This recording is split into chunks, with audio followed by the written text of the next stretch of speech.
Welcome to Inspiration and Transformation from the Banks of the Ganga with Sadhvi Bhagawati Saraswati, an American sannyasi living at the Parmarth Niketan Ashram in Rishikesh, India. Sadhvi is president of the Divine Shakti Foundation, a charitable organization bringing education, vocational training, upliftment, and empowerment programs to women and children.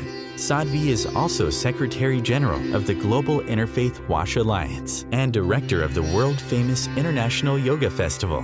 Join the musings of an American sannyasi as Sadhvi shares the wisdom and teachings of her guru, His Holiness Pujya Swami Chidanand Saraswatiji. Welcome everyone to Inspiration and Transformation from the holy banks of the sacred Ganga River in the land of Rishikesh, India. When you were young, if you were getting angry a lot and using very, very harsh words against people, I'd say you weren't in peace, but that you weren't conscious enough of what's going on. When we're young, we're very reactive. We're very reactive to the world around us. But living in impulse, living in instinct, living in reaction is not our highest goal. But it is what happens a lot when we're young as we grow, especially if there are things going on that are making life difficult for us. And if you had a tendency toward anger as a young girl, I would say that something was going on in your life, in your family. Not that necessarily was bad or wrong. You know, we see it a lot with kids who suddenly have a new sibling, a younger sibling, right? You've got a 5-year-old child, let's say, who spent his or her whole life being the only one. Now suddenly there's a new baby. Now suddenly that child gets angry, develops anger problems, or is acting out. It's not that the parents have done something wrong, but in the child's mind, their love has been withdrawn. Because now everyone's paying a lot more attention to the brand new baby. And the 5-year-old is sort of expected to suck it up and be the big boy now or the big girl now. And little things like that. I say little not in terms of the impact, but in terms of how common they are.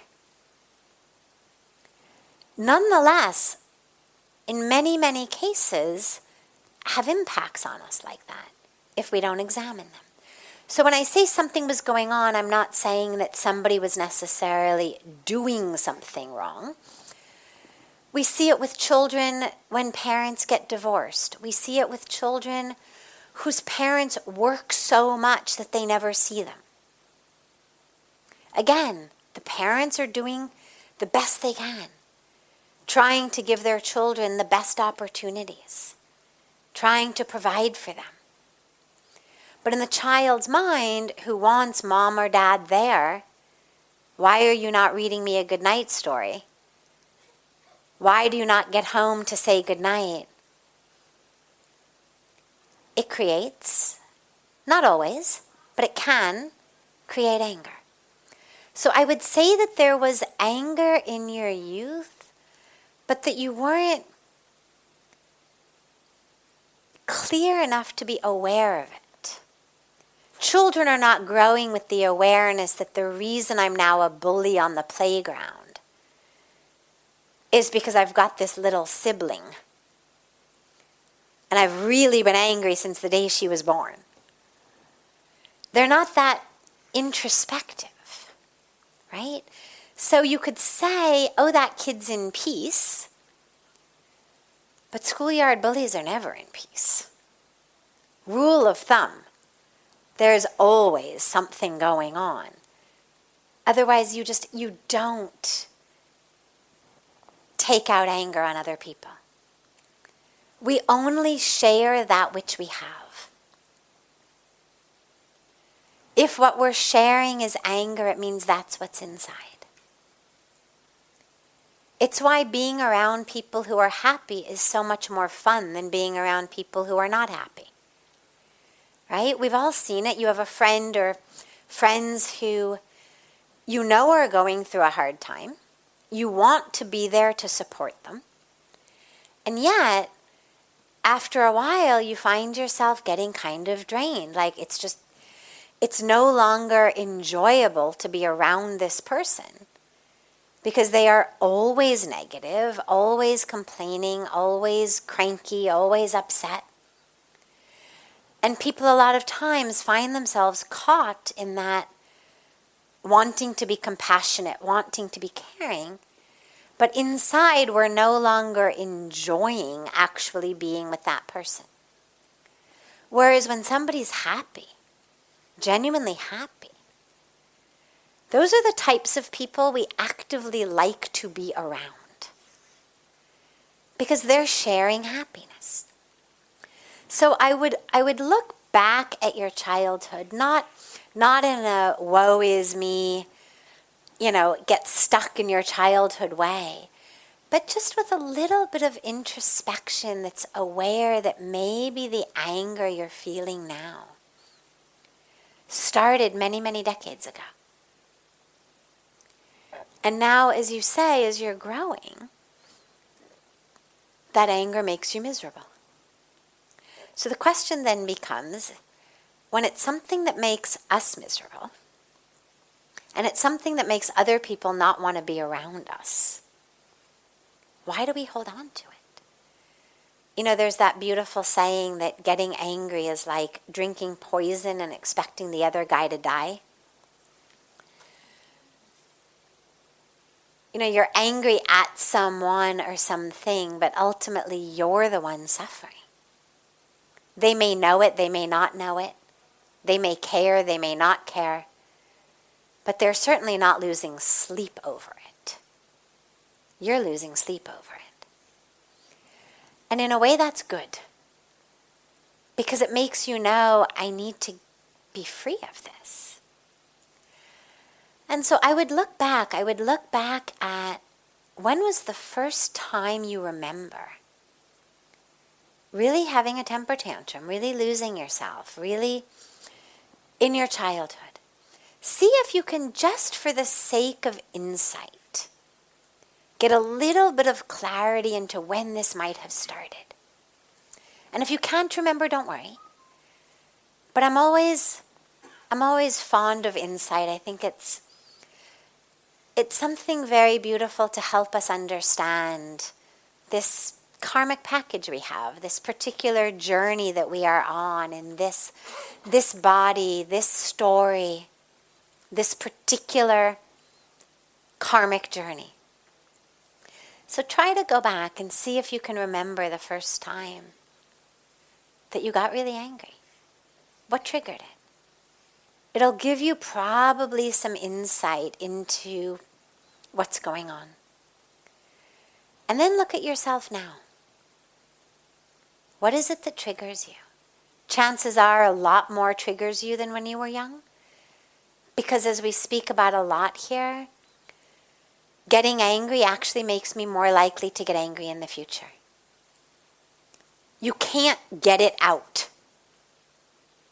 It's not food poisoning. It's not a tumor that you can just get out and be done.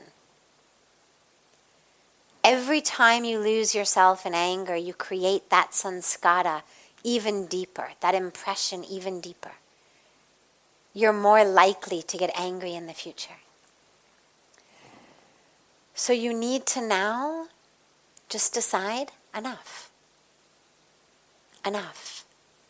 Start building a toolbox of when you start to feel anger bubbling. What are your tools? So we've got tools of a walk around the block, right? A nice walk in the fresh air. Tools of a glass of water being drank very slowly. Tools of counting to 100. Those are sort of the easy ones. Simple ones, I should say. Then you start to develop tools like meditation, pranayama. Pranayama is a very interesting thing to do when you're angry because anger changes our breath. It makes it very shallow. It makes it very short. It brings it all the way up here, right? We're really angry. We really get angry, okay? If you can start to do pranayama and actually grab control of your breath, it'll change the emotional experience. And then from pranayama, you can go into meditation. So those are in the moment, what to do when you notice it arising. And slowly, slowly, it'll have less of a hold on you. But along with that, you also want to shift the personality from the one who gets angry to the one who's infinitely patient and giving. So start bringing some new things into your life. Bring in a new seva project. Bring in some new ways of really being beautiful to other people. Right? If you find yourself in line at the coffee shop, buy the cup of coffee for the person in front of you or the person behind you for no reason whatsoever. Just because as you do it, it's going to change how you think about yourself.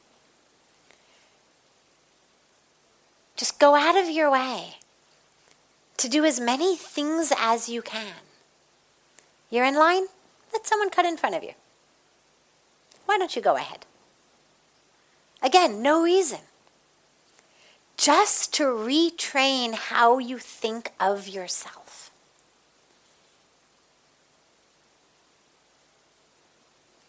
And slowly, slowly, that whole personality will change.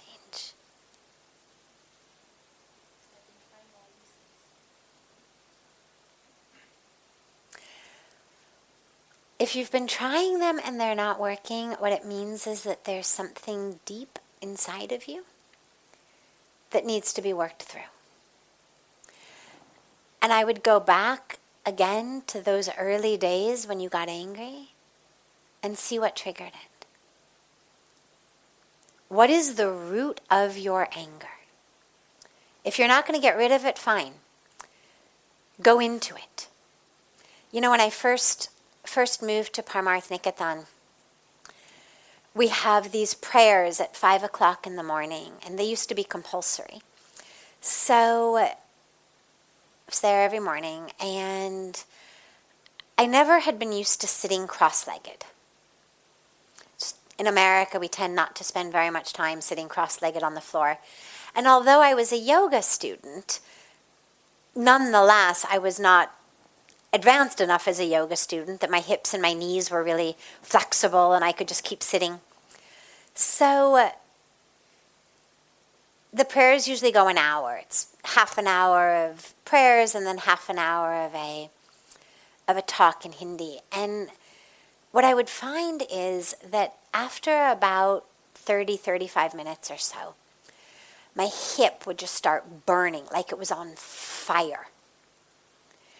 And some days, winter time, when there were a lot fewer people in the satsang room, I could very easily kind of stretch my legs out and, change the cross of my legs and no issue.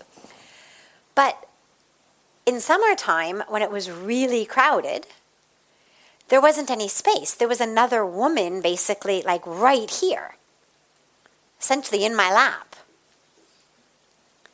There was no way to change the cross of anything. And I developed, in the beginning it would really bother me. It's hurting. And I first tried to just meditate it away. Like I just wasn't going to pay attention to it. Just wasn't going to pay attention.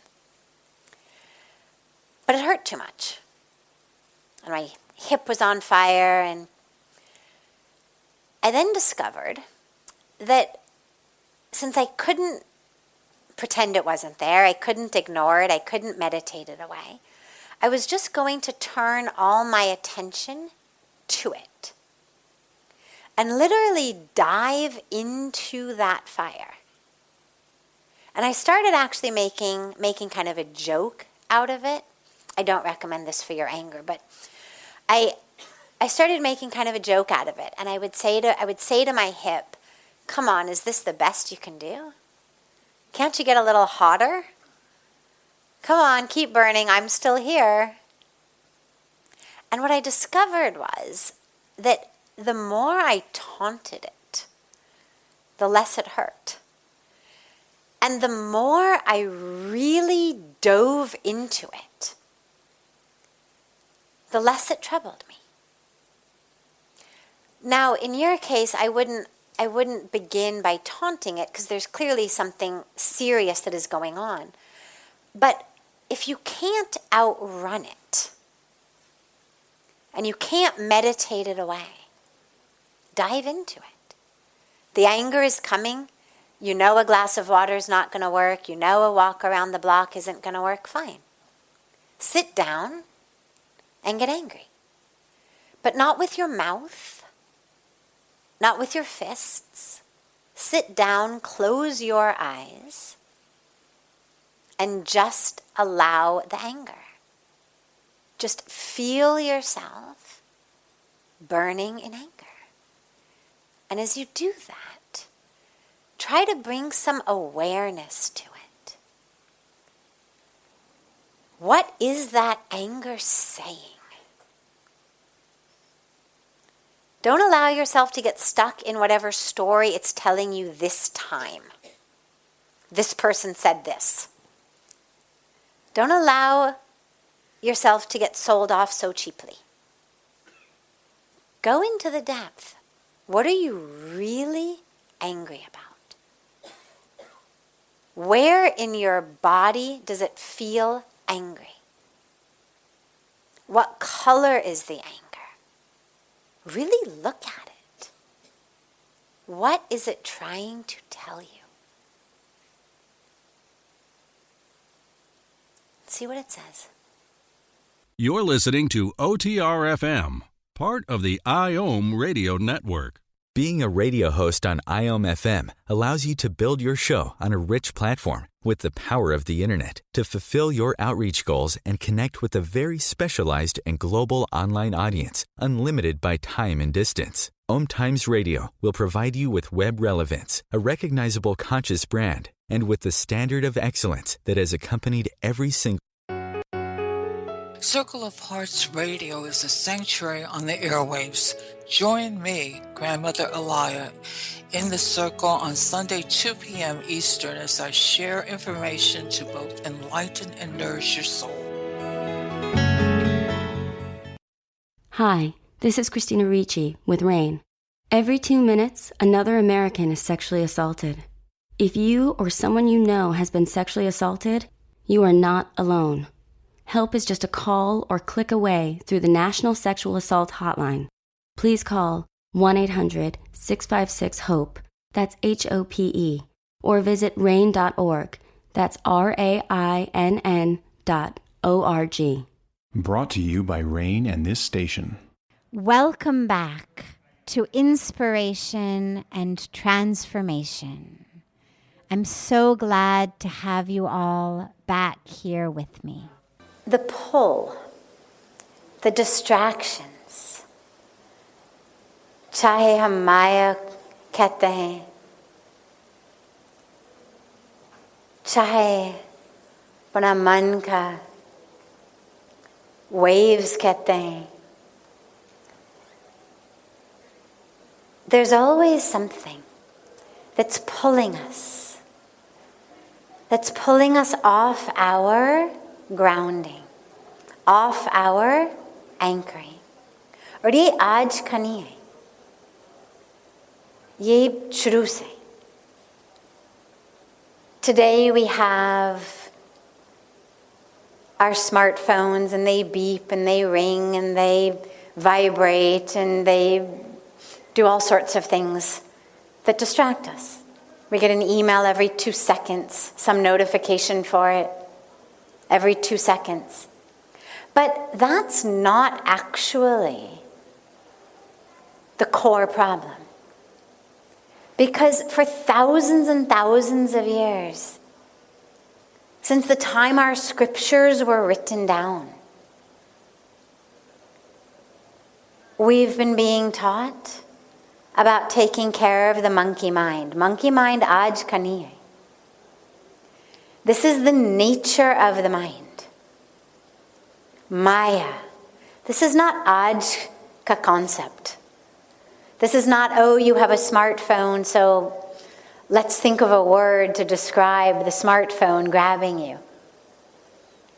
Or, oh, the makers of YouTube and Facebook are, sending you things to just waste your time. Let's think of a word. Chalo, isko maya bolte hain. To maya to shastra mein baat kar rahe hain.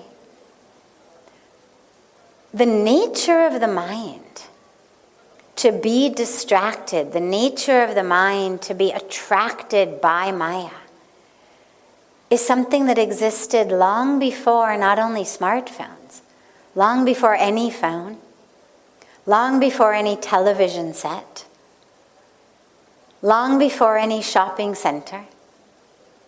It's the nature of the mind.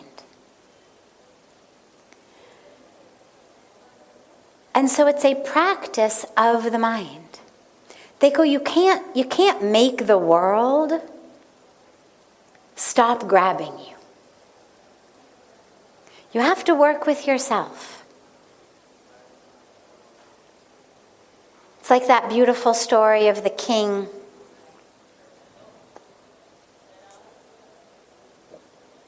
Everybody used to walk barefoot. The kingdom, of course, in those days, thousands of years ago, was covered with rocks and rough ground and bushes and things. And the bottoms of everyone's feet always used to get, kind of scratched up. But this king was very sensitive. And so he calls one day a meeting of all of his officers. And he says, I'm tired of my feet getting cut up on the rocks, on the branches. I want you to take some good material and cover the floor of the entire kingdom. Wherever there's rocks, wherever there's bushes, I want you to cover it with some nice fabric so that wherever I walk, it will feel nice on my feet. Naturally, most of the officers are just like, yes, sir, yes, sir. But one of them says very, very humbly, Your Majesty, if I may, just a humble idea, to cover the entire kingdom, every square inch of the kingdom, with some nice fabric. Sounds like kind of an impossible feat. इतना कपड़े कहाँ से मिलेगा? फिर एक बार लगा दिया, then it gets torn, you have to keep fixing it. He says, may I humbly suggest, Your Majesty, that we prepare something that you can wear on your feet that are covered with something soft, so that wherever you walk, your feet will feel soft and nice. And that this was the beginning of what we call shoes. Right? And I love that story because most of us think that the answer to things is to fix everything in the world. The world is pulling me. The world is attracting me. The world is distracting me. I have to somehow make it stop. Nobody should talk to me. Nobody should call me. Nobody should email me. Nobody should honk their horn when I drive by. Nobody should ring my doorbell. Right? Nobody should disturb me. Well, that's kind of a tall order. Instead, rather than trying to make everything something that suits you, we work instead on our own mind that's getting distracted, that's getting pulled, that's getting attracted. And that's what all of our spiritual work is about. It's what our meditation is for. It's what our mantra jap is for. It's what our seva is for. It's what our introspection is for. Some of those things help the mind slow down. Some of them purify the mind. Some of them help us understand why we're getting attracted, where we're getting attracted. But all of them together give you a mind that doesn't jump around, that you're able to, I don't like to use words like control because it implies that there's kind of a master-slave relationship going on, but a mind that is your friend, a mind that is your tool, a mind that you can use rather than that uses you.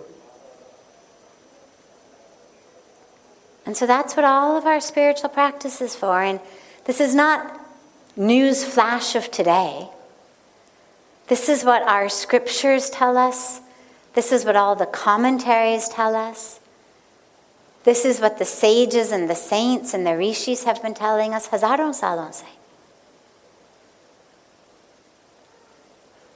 Dhyan karo, jap karo, yog karo, seva karo. स्वयं को देखो, अपने विचार को देखो, उपवास करो. Why? Because it enables us to actually get free from the bondage of the mind. The world is not going to stop. It's just going to get more. I don't see a situation where we have fewer things beeping and buzzing and blinking and vibrating every year. I think we're going to have more of them. It's what happens with technology. We can't rewind life and say, I'd like to go back to the, pre-telephone, pre-TV era. Life moves forward. And so we move forward with it and we figure out, okay, how do I not get distracted? How do I not find myself pulled around? And the key answer is just staying conscious. Just staying conscious. We're on our computers, we've gone to send an email. Suddenly, some advertisement pops up.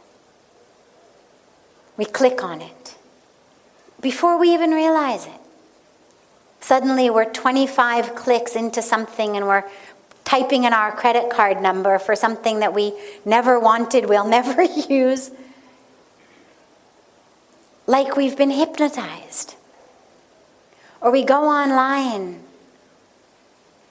to watch something short. Somebody has suggested, oh, you should listen to this song or watch this lecture.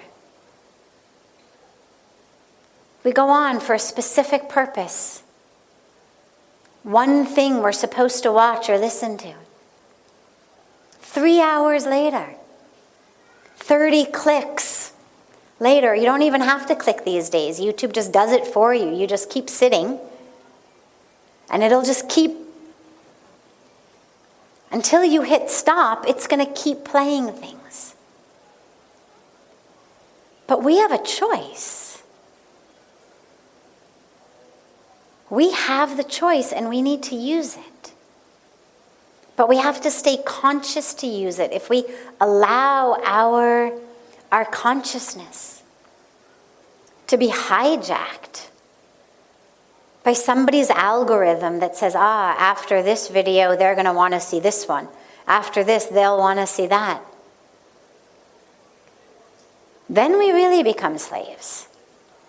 Then we're slaves literally to an algorithm. Somebody somewhere is sitting programming what someone like us is likely to keep watching.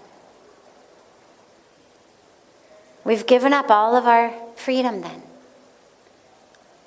So we stay conscious about how we're spending our time, what we're clicking on, who we're spending time with. Just because you're invited somewhere doesn't mean you have to say yes.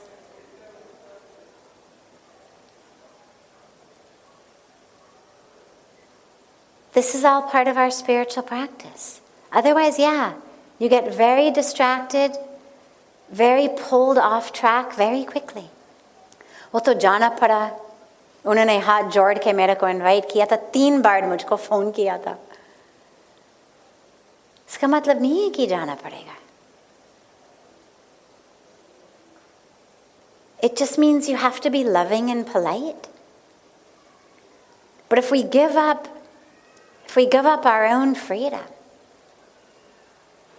and our own grounding and our own anchoring just because someone's invited us someplace, or YouTube wants to show us something, or we've seen some advertisement, then we're not walking closer and closer to moksha. We're actually binding our own hands and our own lives every moment. And this is where consciousness is freedom. I am aware. Do I want to watch this or no? Want to watch it? No problem. Enjoy. Want to go have coffee with that person? Wonderful. Go, enjoy. But you don't want to? Learn how to say no.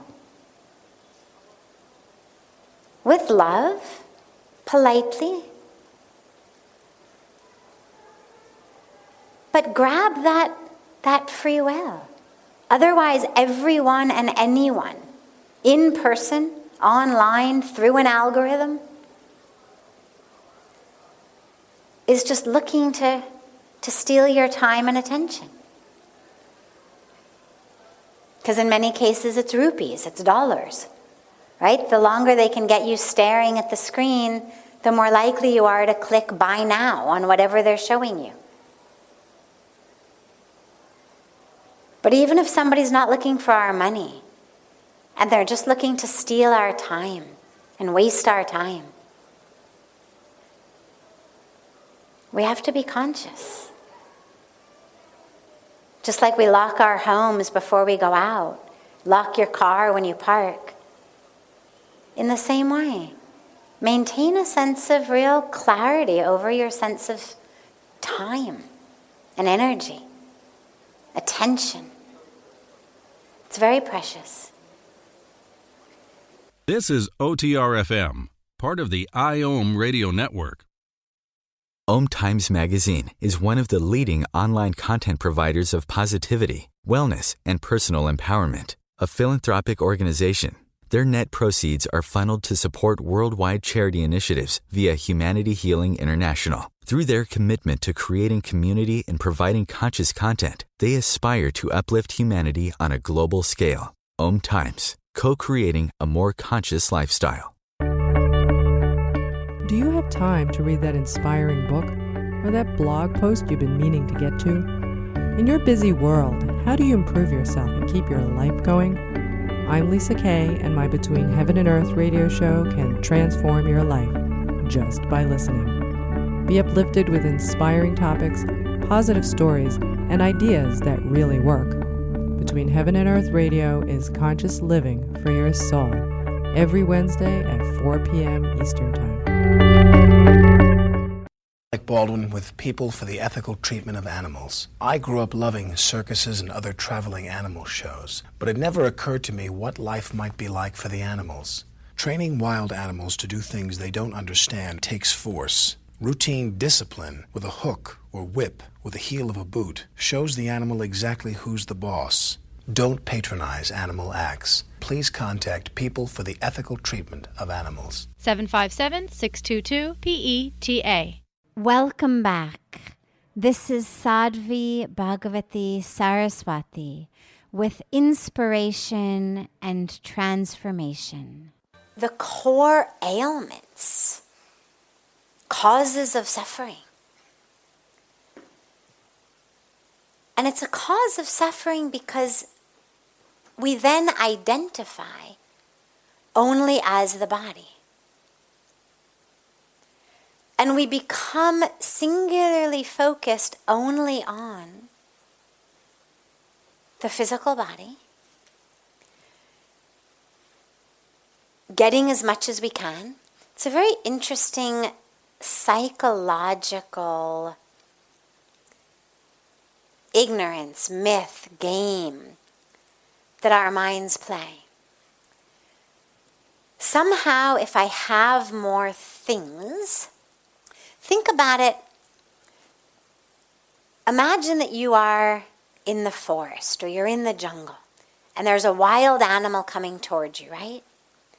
So instinctively, the goal is going to be, and this is actually what you get told when you go hiking in bear country or mountain lion country in California, is if you encounter a bear, or you in those areas, or you encounter a mountain lion, make yourself look as big as possible. Raise your hands. Don't threaten the animal. Don't threaten it, but just make it think that you are bigger than you are. Now that is a survival instinct to try to hopefully keep this thing from taking my life. But what happens very interestingly is in this idea of being bigger, being more, throughout our lives, it's not so much about raise your arms and, use your shawl, but it actually becomes this myth of if I can accumulate more, acquire more wealth, more power, more material items, I somehow am bigger. I am therefore less susceptible to things that afflict smaller people. So this fear of death that we have, leads us into these very off-the-track paths of unnecessarily accumulating, acquiring, as though somehow my 6 houses are going to do me any good if I get a terminal illness, or even if I simply have that terminal illness called life. And it's a very interesting situation because the thing we fear most is the one non-negotiable of our lives. We are all going to die. Guaranteed. We are walking closer to that every day. We are one day closer to death today than we were yesterday. Non-negotiable. So this fear of death, while it's very good to keep our physical body alive, we stay back from heights. It's smart. Fear of, claustrophobia, again, smart. You don't want to fall, you don't want to suffocate. But if I'm living my life in fear of the one non-negotiable, then I'm living in illusion. I'm living somehow in this ignorant illusion that I can stave off that which is inevitable. Which, of course, isn't true. It brings us back then to avidya, ignorance. And so the very first step in freeing ourselves is the real deep awareness. We're all going to die. Where we do the Ganga Arti, across the river and downriver somewhat, is the cremation ground for Rishikesh. It's just down past the new bridge, past Junkie Bridge.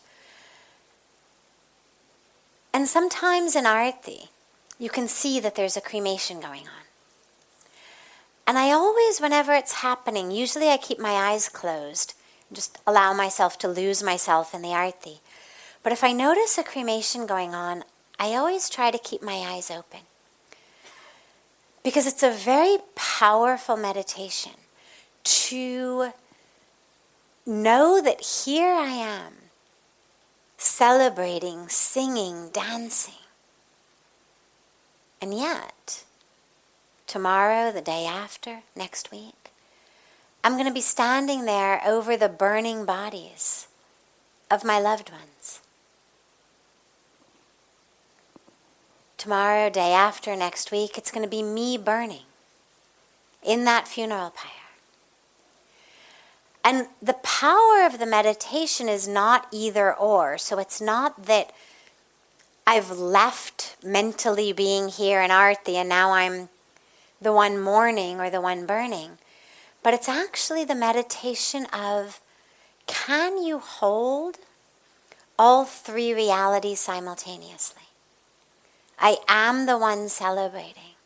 I am the one dancing. I am the one mourning. And I am the one burning. And it's not easy at all, but just even aiming to do that is a very powerful practice because we feel very safe. We've got this big, wide Ganga between us and cremation. Like this is the celebration side. We're far away. But when you go up from the waters, just a couple feet, the flames from our arti and the flames from their cremation intermingle.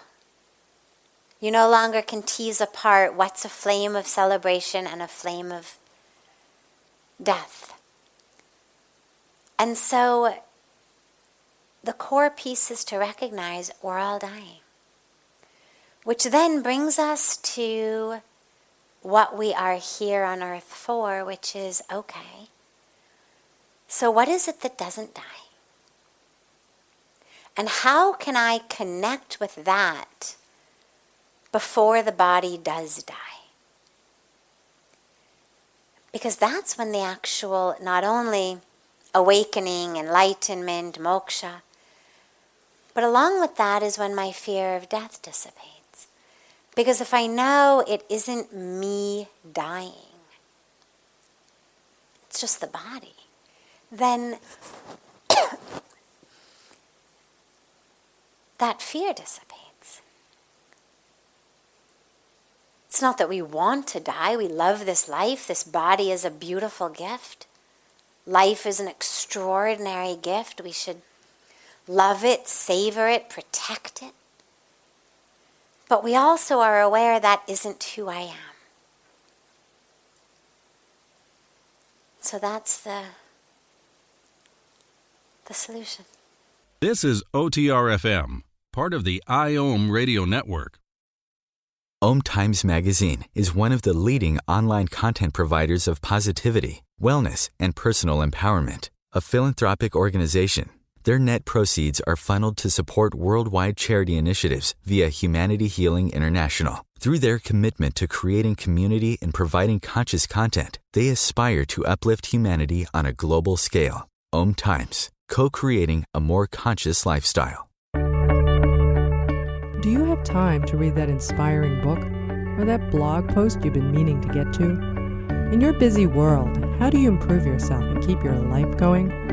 I'm Lisa Kay, and my Between Heaven and Earth radio show can transform your life just by listening. Be uplifted with inspiring topics, positive stories, and ideas that really work. Between Heaven and Earth radio is conscious living for your soul, every Wednesday at 4 p.m. Eastern Time. Like Baldwin with People for the Ethical Treatment of Animals. I grew up loving circuses and other traveling animal shows, but it never occurred to me what life might be like for the animals. Training wild animals to do things they don't understand takes force. Routine discipline with a hook or whip with the heel of a boot shows the animal exactly who's the boss. Don't patronize animal acts. Please contact People for the Ethical Treatment of Animals. 757-622-PETA. Welcome back.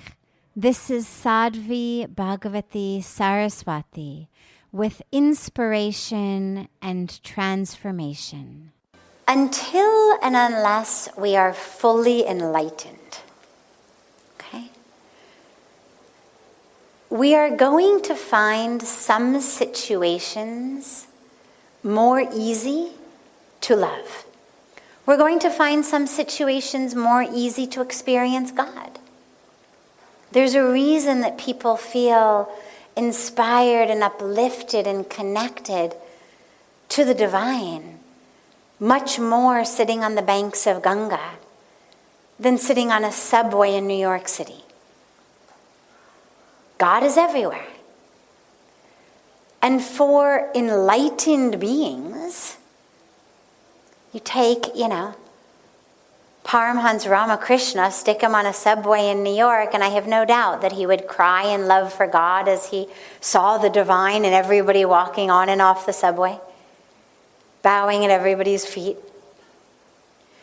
But for the rest of us, there will be certain situations that feel more conducive to our spiritual growth, certain situations where we feel closer to the divine. And there's nothing wrong with that.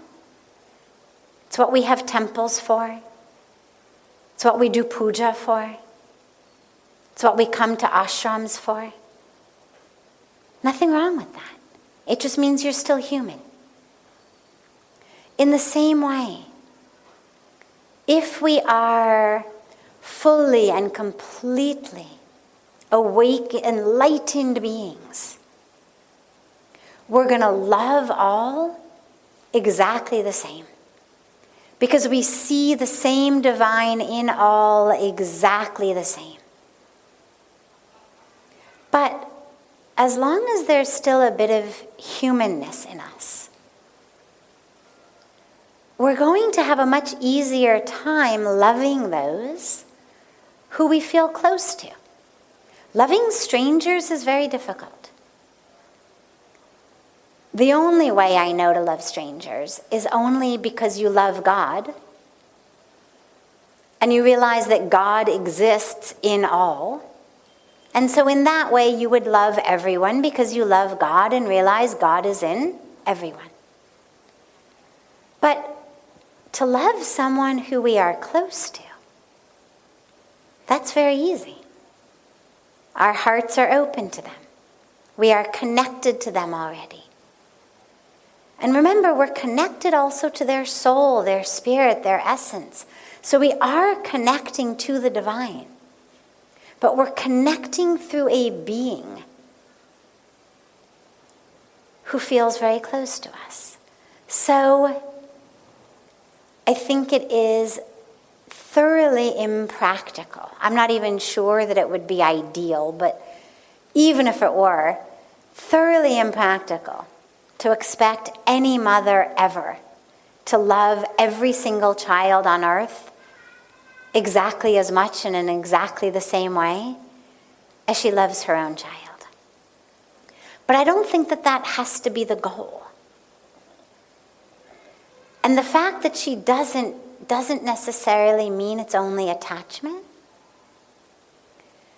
We love where we are able to open ourselves to. Now we are open to those who we feel close to. We can open our hearts to those we feel close to. We become vulnerable. We trust. We let down our guard. We let them really see us.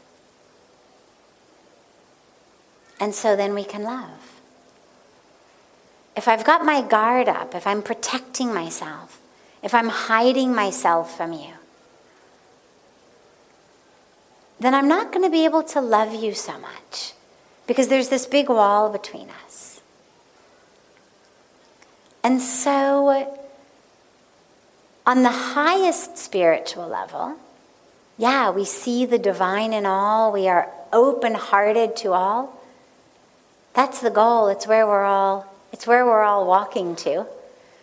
But along the way, it's going to be a lot easier to feel love of God in your mom or your dad or your grandma or your grandpa than in some random woman walking down the street or some random man walking down the street. And that's okay. There's nothing wrong with that. As long as we respect all, care for all, there's no rule that says I must love everyone exactly like I love my mother or my baby. Attachment